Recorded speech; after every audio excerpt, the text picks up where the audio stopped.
Welcome to the first video of 2020. Happy to have you guys here. We got big things planned. If you haven't been following along, the last video I posted, I was talking about the Google Gold Rush and how people will sell you shovels so that you can take part in the Gold Rush, and it's more profitable to sell the shovels than take part in the Gold Rush. And your boy cLéMeNt reached out in the comments, and he left his view on things, and I said, you know what? I think it's a good time to reach out and talk to him, and maybe we can have a face-to-face. And so this is what this is. Ask him some questions. I'm like, you believe there's a gold rush? Are you more profitable now than when you worked at Google? And to my surprise, he doesn't make as much money doing what he does now than when he worked at Google and Facebook. And then after that, I started asking him questions about, like, okay, what does it really look like when you work at Google? Like, what time are you getting into the office? What time are you leaving the office? We have our own views on things, but I would say all in all, we're pretty chill, and I think he's a pretty down-to-earth guy. I don't have any affiliate link or anything like that. This isn't a sponsored video. This is me just reaching out and saying, let's talk, let's have a little chat. And so I think that you guys will appreciate the conversation here, and there's some value to be added. And I learned a lot about how Google operates in terms of behind the scenes and money-wise. When you see me talking, you'll see my face across like 3 different monitors because I was recording on Discord and he was using his own separate camera, which I then edited in the files. So that's like the jump back and forth. It's not like, yeah, it's a little jarring, but you'll get what I mean. Anyways, just wanted to explain that because it looks like I'm just talking to myself and taking his videos out of context. This was an actual interview over Discord. cLéMeNt, do you think that there is actually a gold rush for software development and for getting a job at these FAANG companies? I think in some sense there is. I think that software engineering is an increasingly popular field. It's a field that's increasingly in demand. People are realizing it. People are realizing that it's very accessible. You've got coding boot camps. You can self-teach it to yourself. So from that point of view, definitely, it's becoming the most popular job of the 21st century. So I think the question that everyone wants to know, do you make more money now that you do your own thing than you did at Google or Facebook? Are you just rolling in the dough now? Yeah, so no, I'm not rolling in the dough. As far as what I'm paying myself and what we're paying ourselves on Algo Expert, we're making less than we were making at Google or Uber or Facebook, our previous companies. But that's in large part because we're reinvesting the grand majority of the revenue into the business, into growing the business. So in the longer term, we're certainly hoping to make a lot more. Okay, so I'm kind of curious about what you did day to day at Google, because you see all the videos like day in the life. What did that look like? I would arrive at the office most of the time at 11 a.m. There were a few times when I would go there at like 9:40 if I wanted to get breakfast before 10 or before 10:30, or if I had a meeting at 10, but for the most part I would go there at 11. I would leave pretty late, but that was, I really want to make it clear here because there's also this big contention around work-life balance and, oh, you must work a ton at these companies. No, I think work-life balance is really good there. I would stay late because I enjoy work. I don't know if I would call myself a workaholic, but I enjoy work. I wanted to perform very well, so I would stay pretty late. I would also stay late because I would go to the gym there. They had a gym in the New York City office, at least at Google. So I would go to the gym. I would go to dinner. So it wasn't uncommon for me to leave the office at like 8:30 or 9, but keep in mind that there's like an hour and a half of gym and dinner at the end. But it varied. Like the thing that's interesting about these companies is how much flexibility you have. So like there were some days where, I kid you not, I would arrive at like noon and I would leave at 5 because I had an event to go to or an appointment. And you give that as a day to someone and they'll be like, well, wait, do you not do anything at work? Well, it's like, no, there were other days where I kind of balanced that out and I got my stuff done. I performed really well, and that's all that really matters. Did they have like performance reviews like every 6 months, every year? Like what would that look like? Yeah, so there are definitely performance reviews. They're very similar at both companies, and Facebook and Google. They're every 6 months. You have to go through like a self-assessment process where you evaluate yourself. Then you have like peer reviews where your peers evaluate you. You have a manager review. Then it goes to a performance committee that's sort of, neutral third parties that read all of your stuff.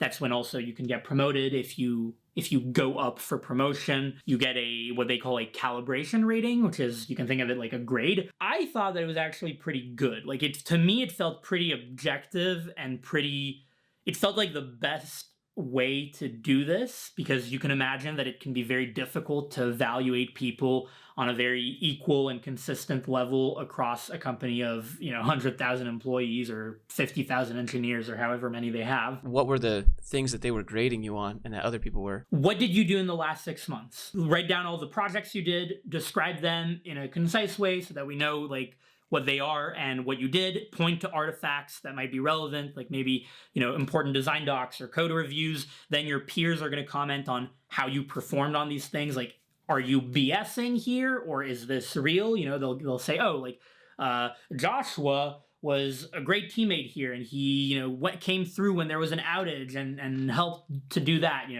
And then you are evaluated on a bunch of different dimensions. So there are things like technical complexity. There are things like impact, leadership, and here I'm talking about Google. One more thing to add, these dimensions, if you are an entry-level candidate, your leadership is going to be very different than what is expected of, let's say, a senior staff engineer who leads a team of 50. So I know you get a bonus every year at Google and most of these companies. There's usually a flat rating of your base salary, but it can also go up or down based also on performance. How did that get worked out? Yeah, so speaking for just normal employees, because I bet it's a little bit different if you're, upper leadership or something. But for normal employees, it is exactly what you said. You have a sort of target percentage. At Google, it was 15% of your base salary. That's if you perform decently.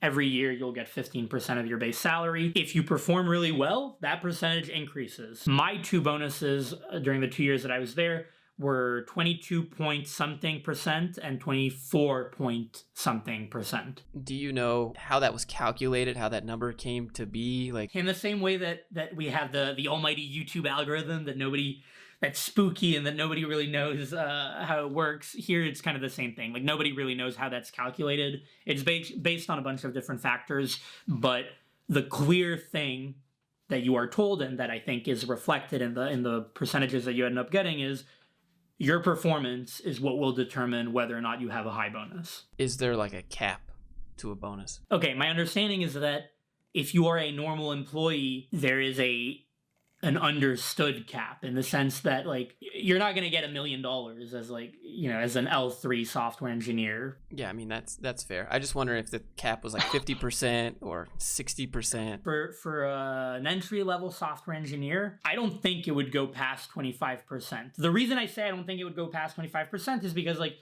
I got my 24% when I got Superb, which is the top rating you could get as any software engineer. That's the top rating you could get, and I was L3 getting promoted to L4, so I don't see how it could be higher than that, but I'm not sure. So you were called Superb, which is top of the top. What were the other different rankings? But it was needs improvement, meets expectations, exceeds expectations, strongly exceeds, and then Superb. And at Facebook, they're very similar.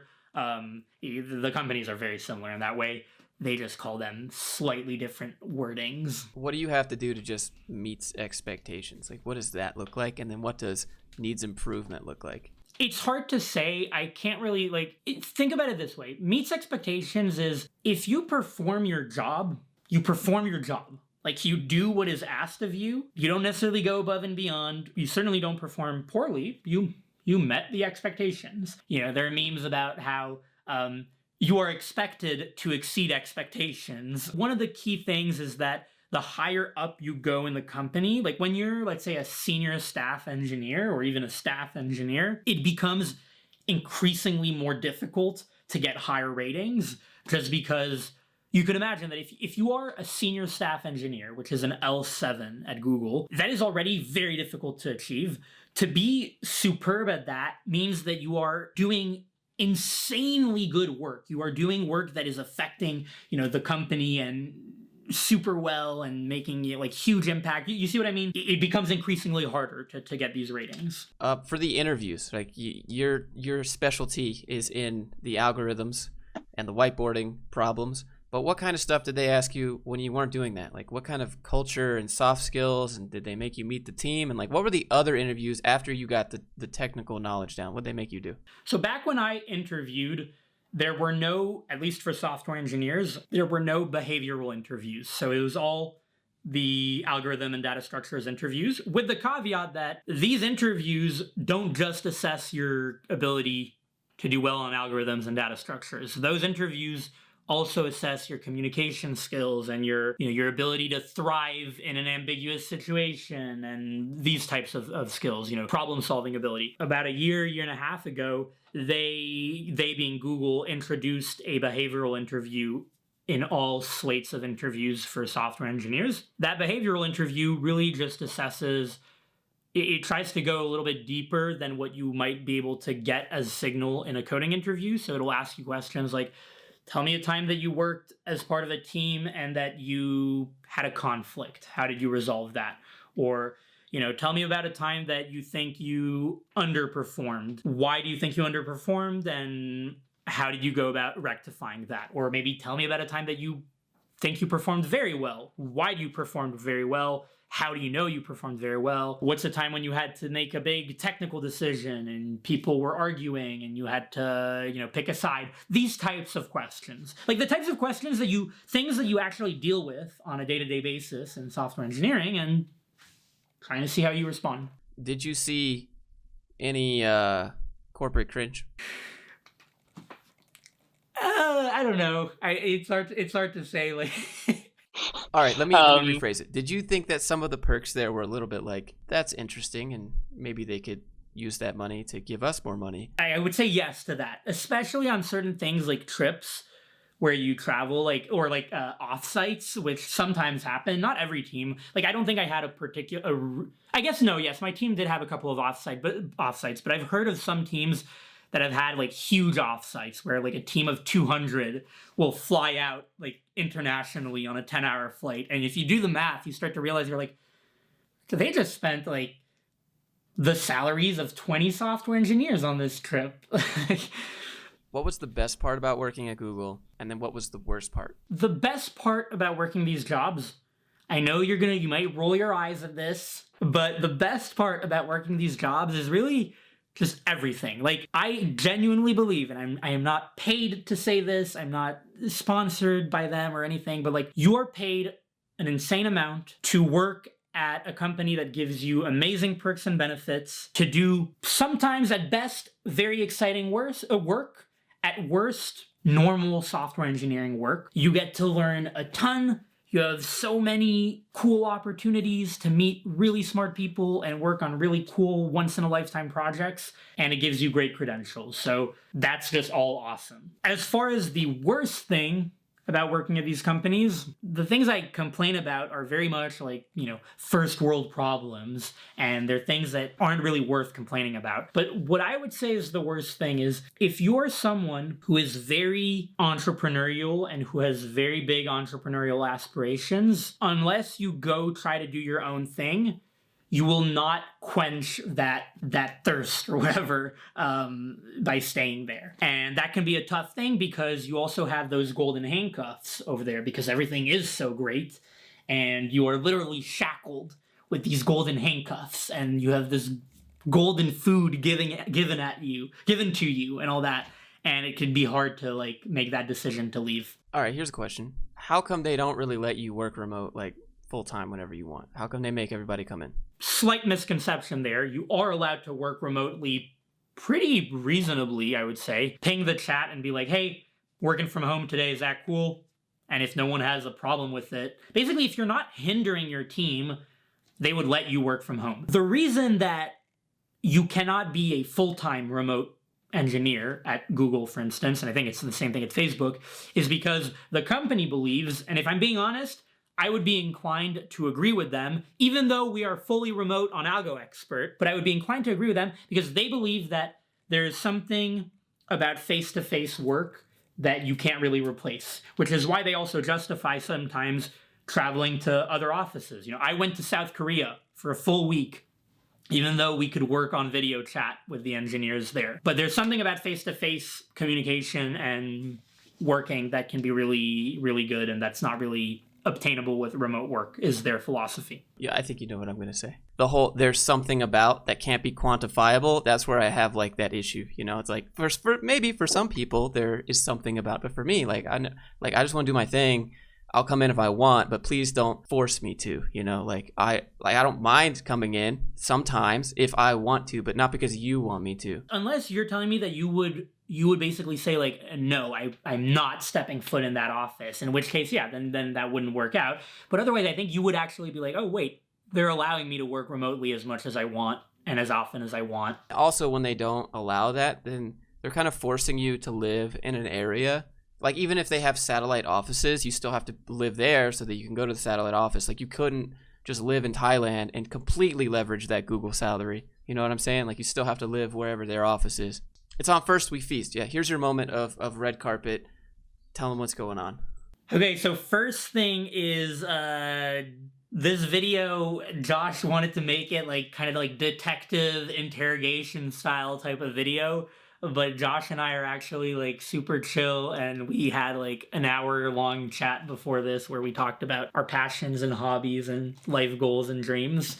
The second thing is check out algoexpert.io if you're preparing for your coding interviews.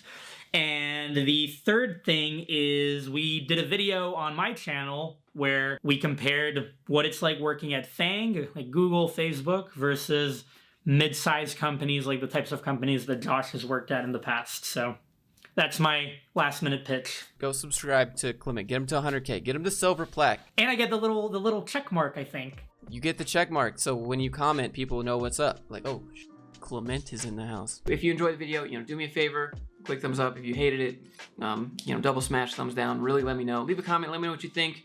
There's no hate here. I'm not trying to cancel anyone. I'm not trying to throw shade at anyone. It's just the reality of the situation, and we're all trying to just get to a better place in life. Yeah, I'll see you guys in the next one.